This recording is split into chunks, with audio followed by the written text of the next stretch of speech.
Time to clean up my music business with some gig soap. Take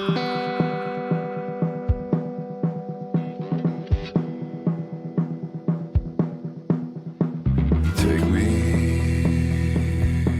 through the water.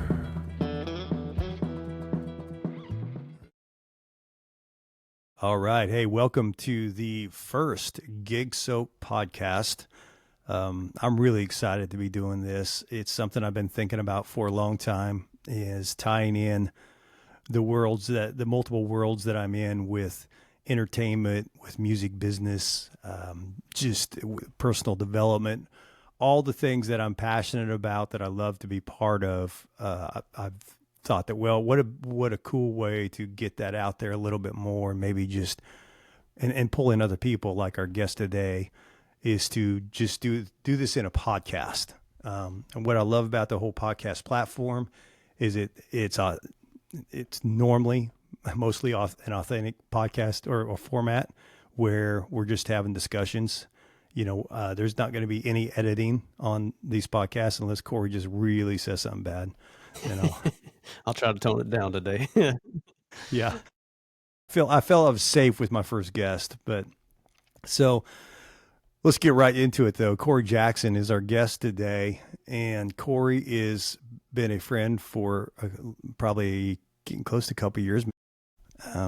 Cory's a musical artist, songwriter. He was on The Voice. We'll talk about that a little bit as well.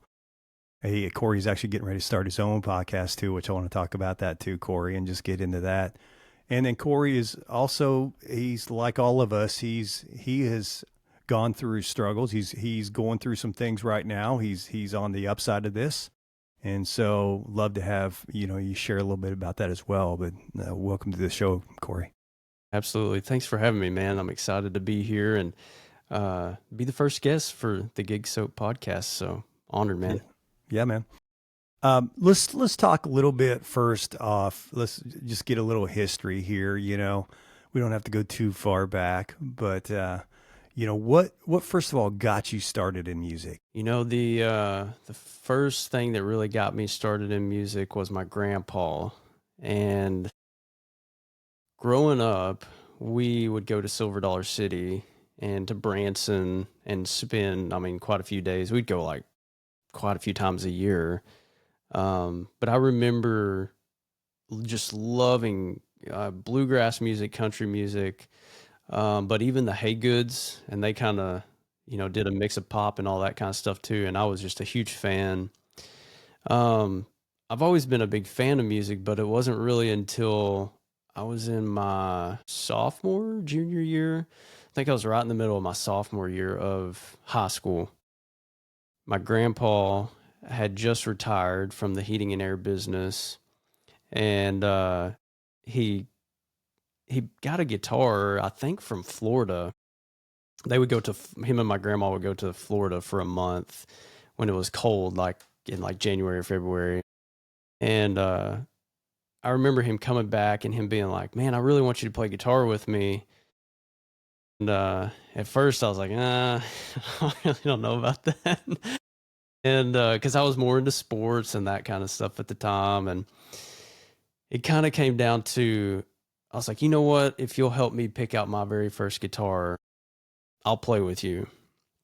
And so that's what ended up happening. We went to like two different guitar shops that was in Jonesboro. And I ended up finding one that I just really liked at Backbeat Music. And it was just a Fender acoustic guitar.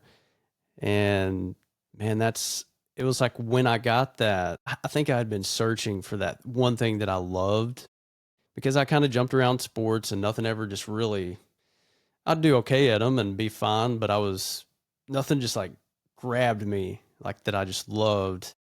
But it was like when I got that guitar, everything began to change.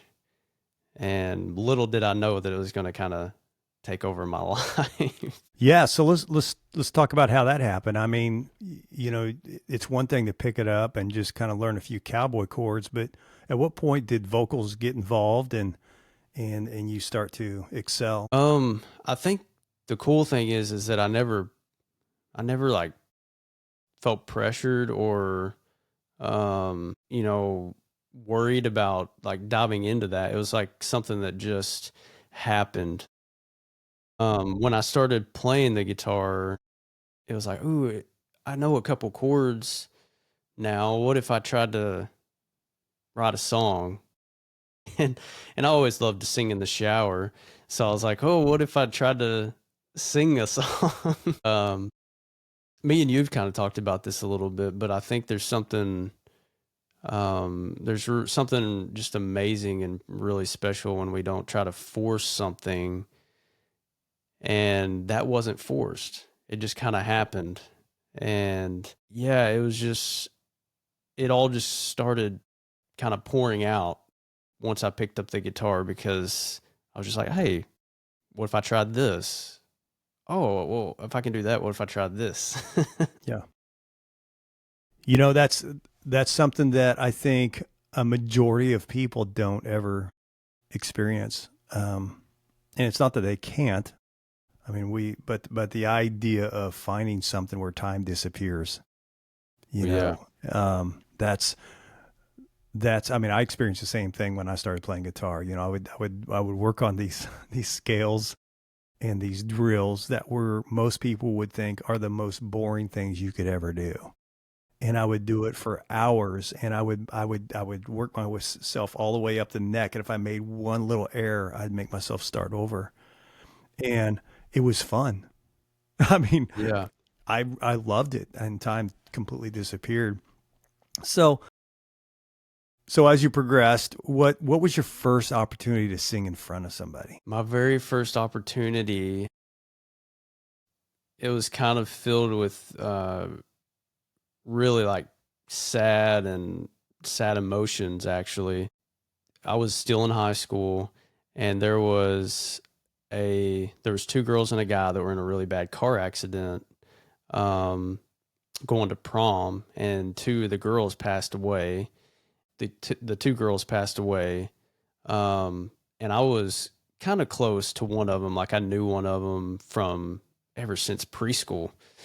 And they were doing a fundraiser for them. And I was always the shy kid in school. I didn't like to be in front of people.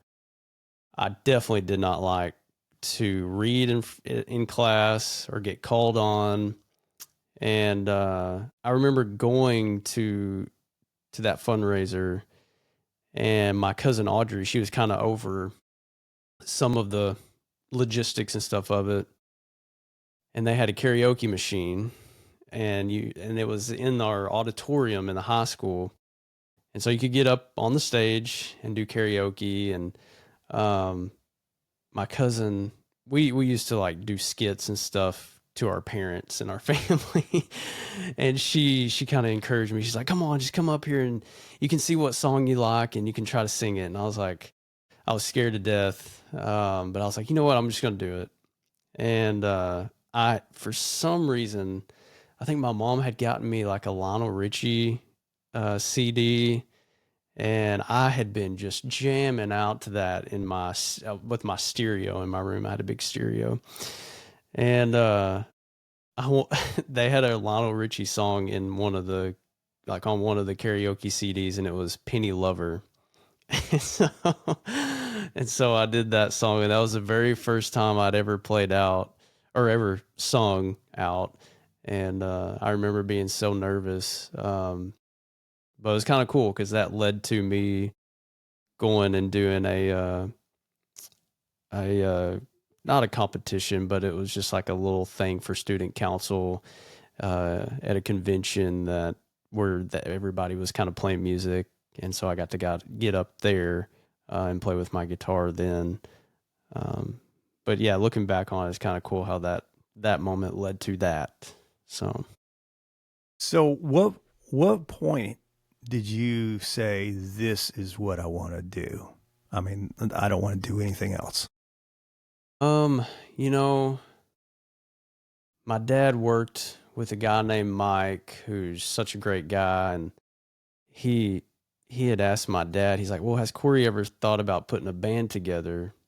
And the reason he had asked my dad that was because I was about to do a talent show for the Northeast Arkansas Fair. And I'd been encouraged by my mom to do that. She, I got to give a lot of credit to my mom because she helped push me out of those comfort zones. And I'm very thankful for that because I definitely wouldn't have otherwise.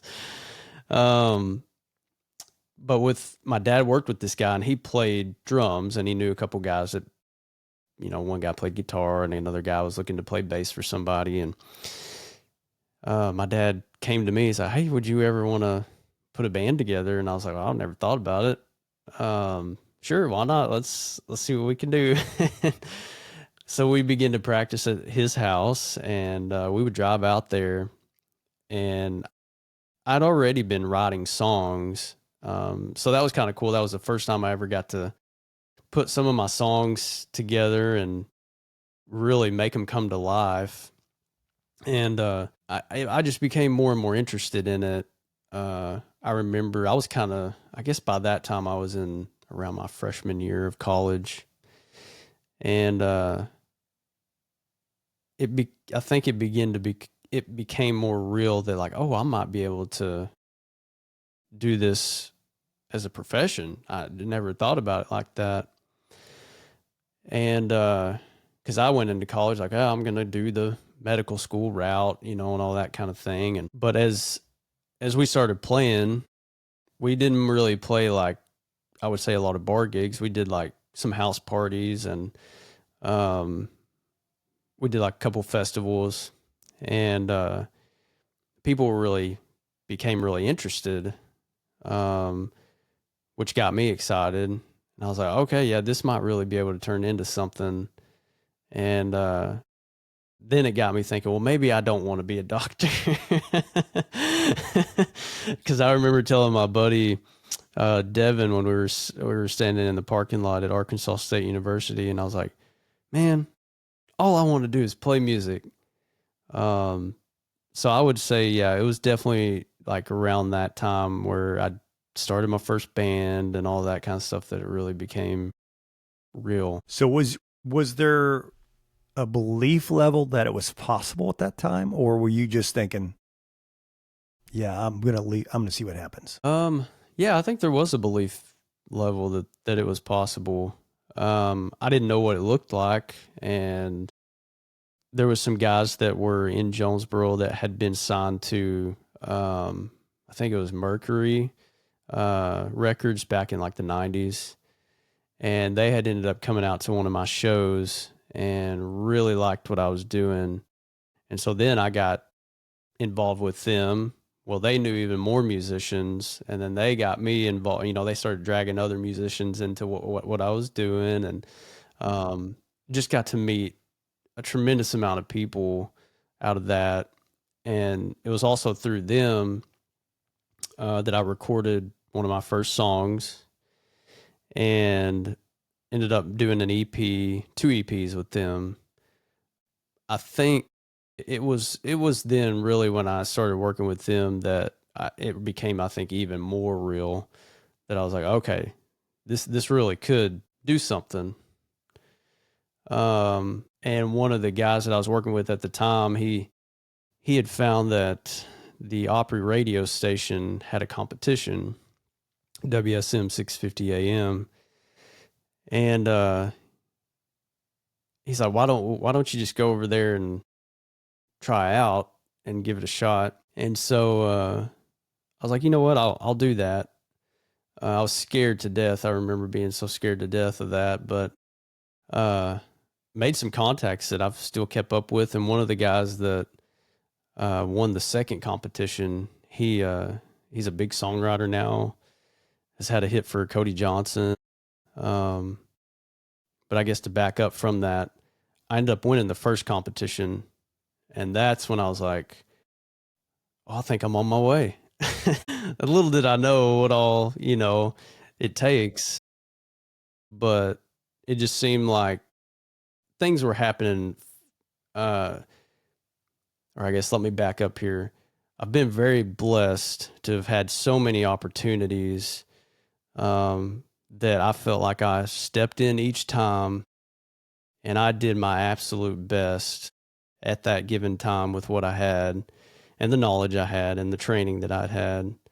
I wouldn't say that each one went like I thought it would afterwards, but they've each taught me something that has got me to where I am now. And so I'm very, very thankful for that. Well, and then so we've got this whole voice thing. Yeah, yeah. How did that happen? The NBC The Voice. I guess there's a lot of story there. I'll try to piece it together a little bit. So I did the WSM thing, the very first round, and I won that competition and got to open up for the Oak Ridge Boys. They ended up having a second competition, and they ended up letting me enter it, which I was kind of surprised. But I got to enter it. I ended up getting to, I guess, the top 3. And I got to open up for Tracy Lawrence in Kentucky with Jessica Rose and Ryan Larkins. And from there, I had done, I guess, kind of like in between all of that, I had done some stuff, tried out with like American Idol. I ended up making it past the first round in New Orleans. Then got cut and sent back home. But for those that don't know, there's many rounds way before you get to the TV portion. Came back, and it seems like there was somewhere in between there. It's all kind of fuzzy. I don't remember quite the time range, but there was a competition in Jonesboro for a silver ticket on American Idol. So I did that. I ended up winning the silver ticket, and I got to go to Little Rock, Arkansas, and try out in front of the producers of the show. I didn't make it, but they told us, well, you'll still get to meet the judges, but you can't ask for autographs. Well, I did ask for an autograph, and I got Keith Urban's autograph on one of my boots, which is actually one of my favorite pair of boots to wear. They're so comfortable. They're Twisted X. So I kind of had like a foundation with doing some competitions. They always made me really nervous, but it was like from each one, I learned something and I grew from it. So from after that last American Idol tryout with the silver ticket, I went through a time where I didn't try out again for anything, and I wasn't really planning to do it again. Until I think it was the fall of 2018, my family had heard, hey, The Voice is coming to Nashville. Why don't you try out? I was very against it.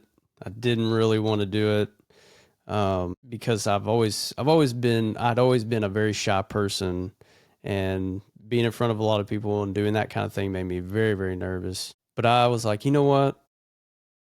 I'm going to do it. And I'm not going to make it, but it's going to be a fun weekend in Nashville.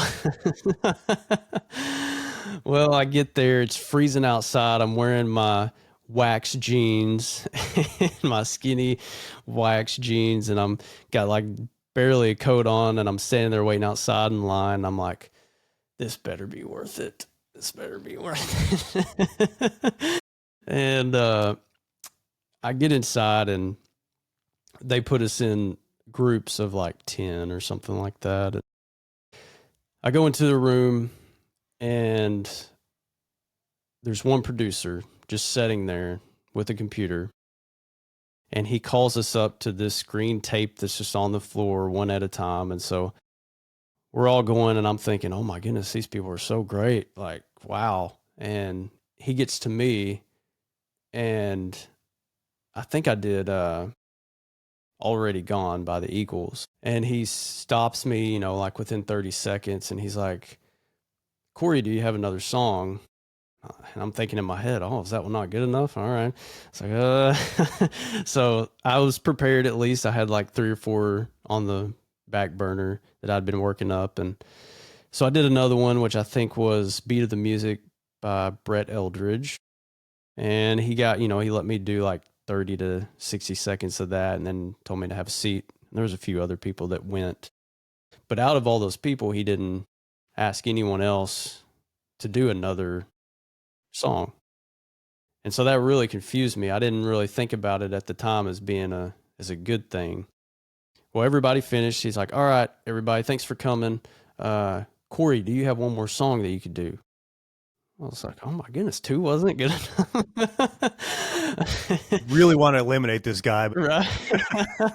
I'm going to need one more song. Because I'm like, everybody else sounded so great. And Yeah. so I got up there and I did like 15 seconds of Blue Ain't Your Color. And he's like, okay, you can have a seat. I was like, all right. I was like, geez.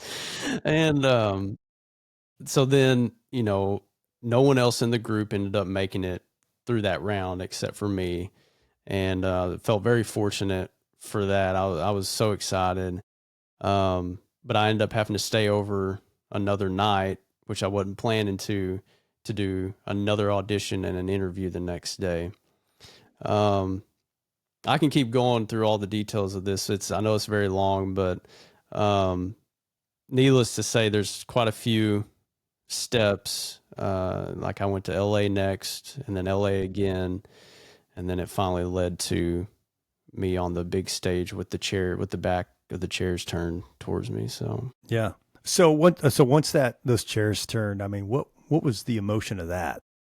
it's really cool. We were standing backstage and we were talking to like some of the ladies that really handled a lot of our part of the stuff, and we're like, hey, do we actually hear the psh, and it's actually really faint. You can't, like, from the stage, it didn't come through the monitors or anything. They're like, yeah, you may or may not hear it. It's not going to be really loud for you. But I kind of liked it because we had gotten out there and practiced with the chairs in front of us before that day. And with the chairs turned, you're kind of like, oh, you don't really think about it as much, but you could see elbows, like somebody that was moving or something. I remember being nervous. It's kind of funny. I think they kept it on some of the clip that they ended up putting it out on YouTube, but right before we start, the lights and everything's kind of calm, and I'm over here like, and I think they kept that when they played it on live TV. I was like, oh man. But I mean, I was like, that is kind of cool too. It shows a real part of me. It's like, hey, this is who I am. This is kind of how I deal with the nerves before the lights come on. So What I'm noticing in this story all the way through, every time that you said that you were either a fear or you were nervous or something like that, it didn't stop you. You still did it. Right? I mean, that's true. Yeah. I think that's such a key to anything we do in life is not letting that fear stop us. In fact, I know you and I have talked about this quite a bit, is that a lot of times if we're afraid, and I mean, unless it's like a bear chasing us, we should legitimately be afraid at that point. Right. And, but unless it's something life threatening, it's actually a really good sign that we should do something. Yeah. And lean into something if we're afraid. Because the last thing we want is the reason we didn't make it was just out of fear. Because most fear is internal anyway. I mean, well, it all is, except for the bear, don't run towards the bear, but run towards everything else. So what season was this, by the way? This was season 17. So it was the fall of 2019. Okay. And so how far did you go? I made it to battles. So that year they changed it every year. I'm not sure exactly the way this year's is set up, but it was the blind auditions and then battles were next. So I made it basically 2 rounds there. Okay. All right. And then you were off. So you go back home and then what? Yeah. It's kind of crazy. So when I got off the show, it was kind of weird. I kind of felt like that it was coming. Like there was just something there that made me feel that. So I was like, I'm going to go out here and give it everything I got. And I knew when I left that stage, I was like, I left it out there. Like there's Mm-hmm. nothing I could change that I would want to change. Mm-hmm. And I was getting married during that process. So I literally, at the end of June, it was like a Monday, I auditioned, um, flew home the next day and got married on Saturday. So there was a lot going on through that process. And I know especially for Sarah, so I'm very thankful for her. Um, but I remember I I didn't really know at the time. I was working a full-time job at Tech Friends, and I was working in manufacturing at their company. And there was a lot of bookings coming in, and I was like, man, this is awesome. I'm going to be able to do music. I was like, I don't know how I'm going to, I don't Mm-hmm. know how I'm going to juggle all this, but this is so cool. And as soon as things were really about to get ramped up, in 2019, like the band guys and I were about to play a show. And I think it was a fundraiser show at a school for, my buddy John. There was something going on, like connection there that he had that we were doing, and we were about to just like, I mean, take off, and then COVID hit, Mm-hmm. and I had been asked, like when I was leaving the stage during battles, Blake Shelton come up to me, and it was so funny because he's like, "Hey, would you want to play Old Red?" And when he asked me that question, I thought he was like, "Hey, do you want to like sing Old Red like here in just a minute?" And I was like, "Oh, I guess I could." He, I was not thinking about his, restaurant. And he's like, "Okay, well, I'll be in touch with you." And he did. They reached out to me, his people did, and they had me set up to play Old Red. I think in Tishomingo, so like his hometown area. And that got cut. There were a lot of festivals that I was lined up to do, and they all got cut. And I didn't really know what was going on, or I didn't expect COVID to last as long as it did. And I think there was a lot of like, oh man, I don't know what to do. But at the same time, I was viewing it as a gift because I was like, I don't know what I would have done because there was so much going on. I just got married, trying to figure that out at the same time. And as I look back on that, it allowed for Sarah and I to have that first year of our marriage together instead Mm-hmm. of what it was going to be us apart a lot, probably for most of the year. So I look at it now as like really a big blessing than a negative thing. Um, so Yeah, I mean that's such a powerful thing to do retrospective, and then as we grow, right, we try to figure out how to do that in the moment, right. I suppose. Which I man, just knowing quite a bit of your story, I know you've really worked on that and made a lot of headway in that area too. Let's pivot a little bit. I want to talk just a little bit about some of the struggles you've gone through with the vocal things and what that's meant to you and what you're doing to, come out of that on the other side. Absolutely.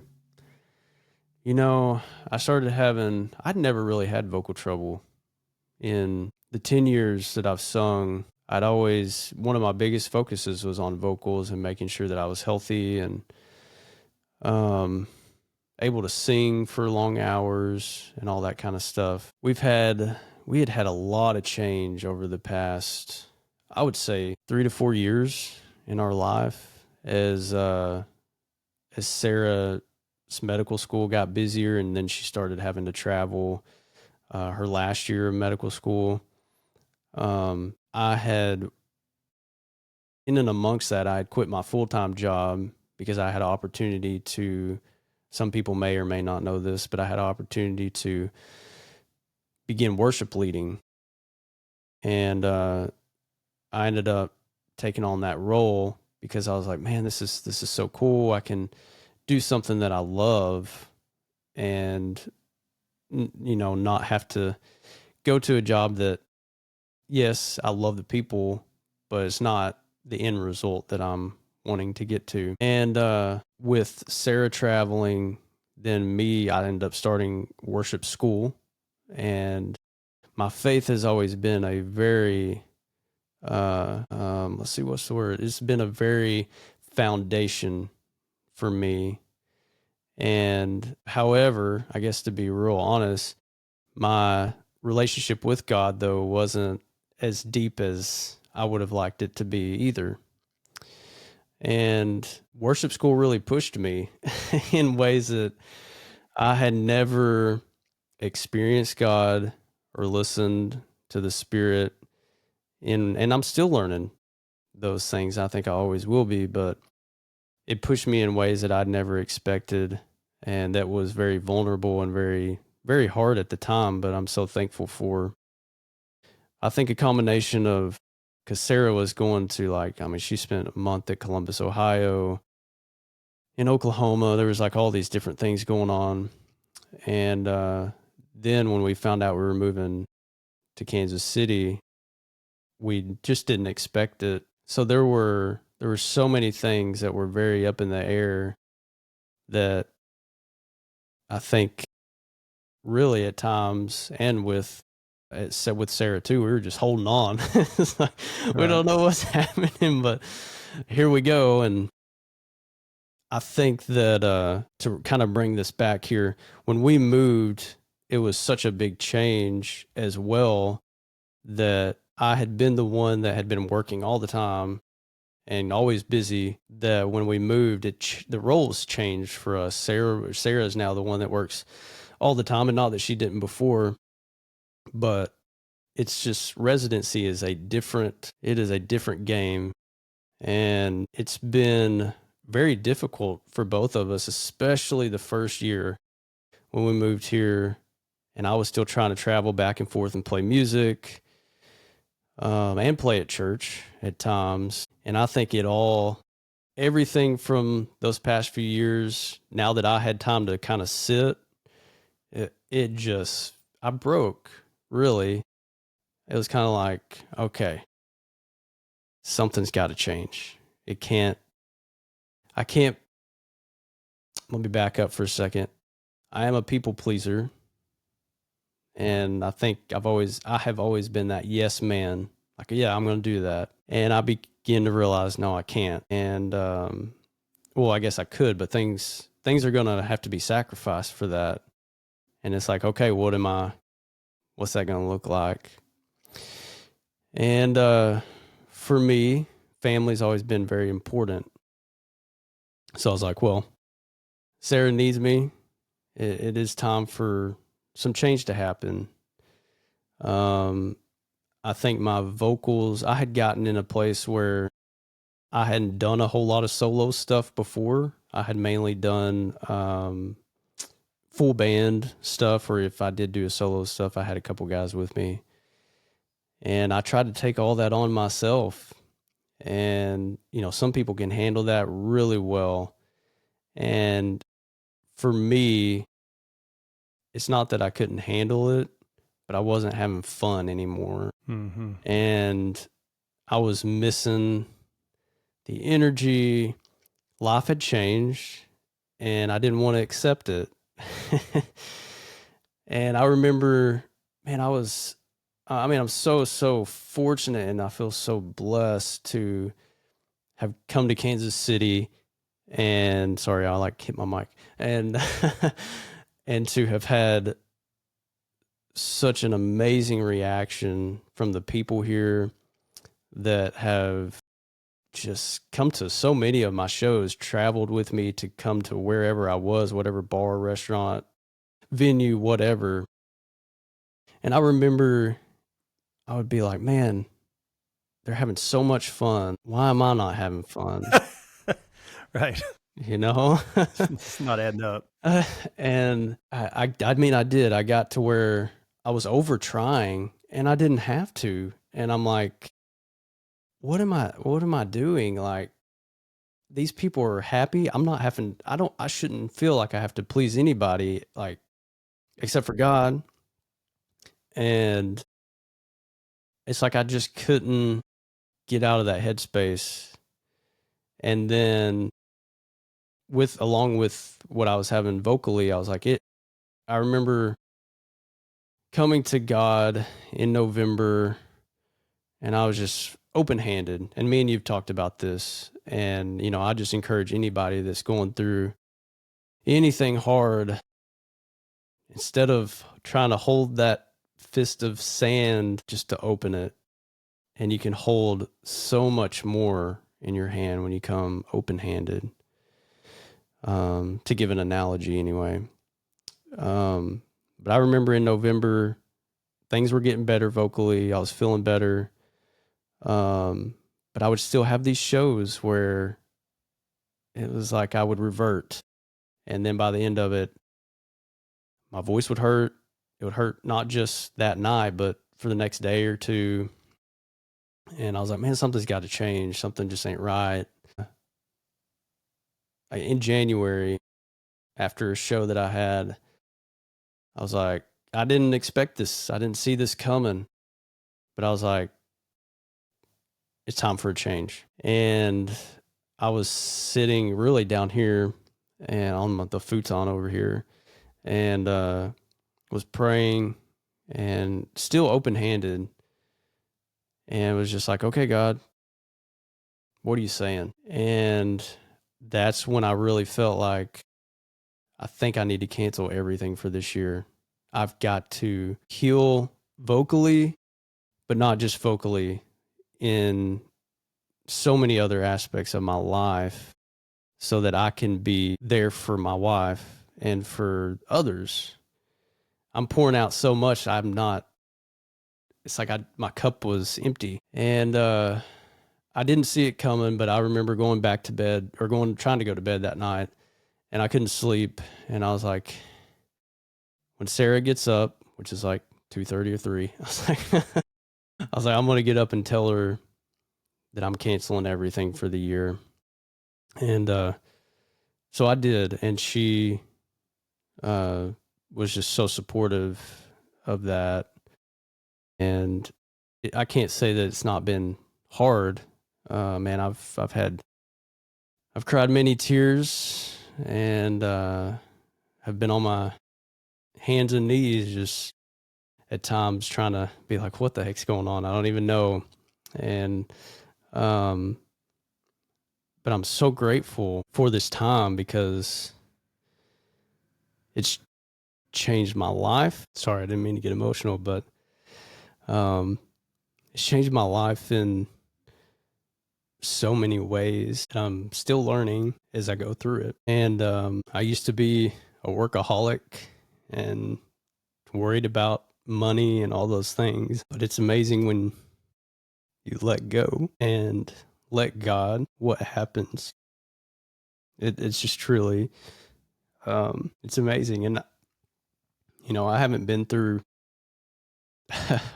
like the hardest things like a lot of people have, but my voice was, it was how I made a living. It was that's all I ever wanted to do, was sing and make a living doing that. So when it was gone, or I felt like it was gone, I was like, I don't know what to do anymore. But I knew at the same time that, hey, if I can't sing anymore, if I can't ever do it again, it's going to be okay. And, man, I'm very thankful for my family, who's been so supportive through this, and the fans as well.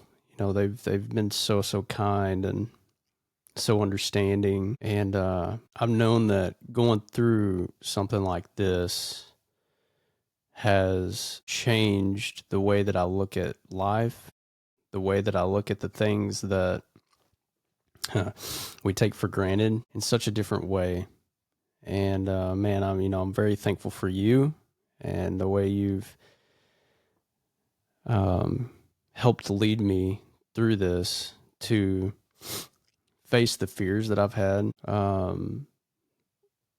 and also just the amount of grace that you've shown me and also taught me to have for myself. Yeah. But this is, I mean, I'm seeing just a different way of life moving forward. Instead of just running myself into the ground all the time. And I may cry about it here and there. Didn't mean to get emotional, but This is real stuff, man. yeah. But just my whole outlook has changed, and the way that I approach my day, and the way that even I train vocally and prepare for songs now. Yeah, I tried for so long just to, oh yeah, I got it, I can do it. Yeah, just give it to me, I got it. Power through. Yeah, powering through everything, and now I'm like, I don't want to do that. I want to love what I'm doing, and just to give an example, I'm writing down lyrics now for the songs that I'm singing. Like I handwrite them, and I can tell such a difference in the way that it's just like I fall in love with the song in a different way. And I can just feel that pour out of me when I'm singing to myself in the mirror over here. um, but yeah, man, I'm so thankful and I'm so grateful right now for this time, even though it's been very difficult. Yeah. Well, dude, that was a bit heavy, but is exactly what needed to happen. It was. It's it's exciting to see how far you've come through this process, from even January, but yet it's nowhere to where you're going, and it's nowhere even close to. I mean, you haven't even yet experienced the lives that are going to be impacted because you were willing to be vulnerable and share this and be authentic and be okay crying on a camera. I mean, Right. there's nothing wrong with that at all. In fact, there's a lot of good things with what just happened here, and the foundation that you are laying because you've stepped back like this to fix and address the things that you wanted to work on and let go of the things that you need to let go of. That foundation is going to be rock solid, and it's going to be unbreakable. And so where this is headed is going to be incredible. In which I think is a good segue. Let's talk a little bit about some of the things you are working on. Like, let's talk about this podcast, the idea that you are creating, and it's. I think you're pretty close to put one out, right? Absolutely. Yeah. It is getting very close. I'm not going to release like the date yet because I'm still kind of working on that, but it is going to be in a few weeks. And I'm actually planning, depending on when this podcast goes out, I'm going to release a thing to the country club, which is the fan club, this weekend through the monthly email, just kind of giving some hints at what is coming. But the podcast has been something I've wanted to do for a long time. And I had started something very similar to this in COVID. And for some reason, though, at that time, it just didn't happen the way I wanted it to. And this is a little bit different than that. And that wasn't necessarily a podcast. It was like more social media, me just talking and that kind of thing. But with this, it's going to be, I love fly fishing. I'm still new to fly fishing. But to me, it's like fishing in general is so peaceful, but there's something about fly fishing that with all the mechanics and stuff that it takes to do it, there's just something that really pulls me into it, which I love being on the river anyway. And just the sound of the water rolling is so peaceful to me. So a lot of what each episode, there's going to be about 8 to 9 episodes for the first season, but they'll all be kind of centered around a theme with fly fishing that I have found so interesting to correlate with my music, but not just music, but with life. And we'll talk about the struggles that I've been going through with a guest on each episode, and not just my struggles, but their struggles, and how we connect through those struggles and ways that we have dealt with that through faith, through music, country and worship music, and then again a little bit of fly fishing, because that's fun. It'll be an interesting podcast, something probably that may or may not be out there. I don't know. But I'm just super excited to really dive into this with each guest. It is something that I've been a little scared of, so I'm, jumping into this little bit of fear, as you do, and having faith. It's like it's going to be a blessing for me, and maybe it will at least bless one other person out there. Yeah. Well, and what I think is really cool is when you lean into things, even if you don't even see how the path is going to end up, as long as we can see the next step. Right. and we're passionate about moving forward in what we're doing. I think those two things together are hugely important. And so who knows where this is going for you, and how, and who knows how this is all going to tie into your music. There'll be some interesting, really unique things that come out of this. Is like, wow, I never saw that coming, but that is awesome. That type of deal, Right. Is the podcast got a name yet? Yes. It's called Coffee with Cory. Coffee with Cory. Okay. Awesome. Is there a .com attached to that, or a URL? Or no. Coming soon. CoryJacksonMusic.com, I guess, is what will be attached to that. So good enough. So anything like if you could think of something that would be advice for somebody who's going through similar stuff that you're going through or went through, what would you think what would you wanted to have known back then when you're in the middle of it? Or what, if you would, we always say we want to know stuff. We don't know that we would actually listen. But if we were listening and somebody said something to us, what would that thing be? That's a really great question. And I may have a couple of things here just to say. First off, having grace for yourself, I think, is so important. I was talking to a guy this morning that he struggles just like I did with the work aspect of life, and always having to be doing something. When you can have grace for yourself and allow yourself to experience the joy of life, and know that there's an abundance, that's really where things begin to change for me. I was reading a couple weeks ago, the fruits of the Spirit, and the one that just really stuck out to me was self-discipline. And it's like ever since then, that's when, not like I've still had like really good grace for myself when waking up, but my routine has changed where things are really starting to stick. My workouts have really changed the way that I start my day, the way that I feel about even not just the day, but my whole week.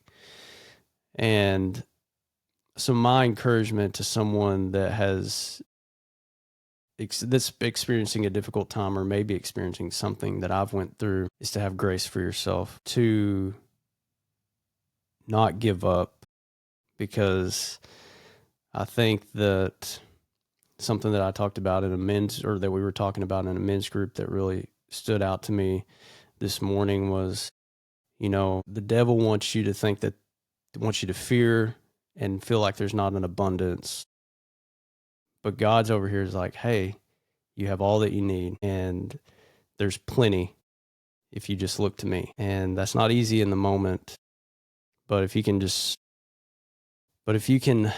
get the people around you that encourage you, and just remember to have that grace for yourself and to get back up, God's got you, and it is going to be okay. Good stuff, buddy. Cory, thanks so much for being on here. Yeah, I really appreciate it. Thanks, Chad. It was good to talk to you, man. Yeah, you too, buddy. All right. You've been listening to the Gig Soap podcast, first of many. We'll see you soon. Time to clean up my music business with some Gig Soap.